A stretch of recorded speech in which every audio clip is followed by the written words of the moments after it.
Human napadangat ang reklamo sa Lapu-Lapu City Office of the Mayor o migawa sa Balitang Bisdak sa GMA Regional TV. Balitang Bisdak, lungag-lungag sa dan sa Purok Lubi sa Barangay Kanhulaw. Gisusidayon kini sa mga opisyal sa Dakbayan kaganinang buntag. Matod ni Mayor Junard Ahong Chan nga iya kining ipasusi sa Commission on Audit.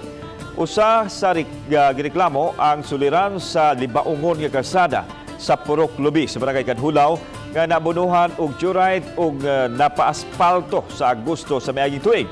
Sa interview sa GMA Regional TV Balitang Bisdak kahapon, gikumpirmar sa kapitan nga mukhang tidad sa 940,000 pesos ang kinatibukang gahin sa barangay alang sa pag-ayom-ayom sa mga sudunong dalan sa barangay sa unom ka mga purok apan ang Purok Lubi lang ang naaspalto.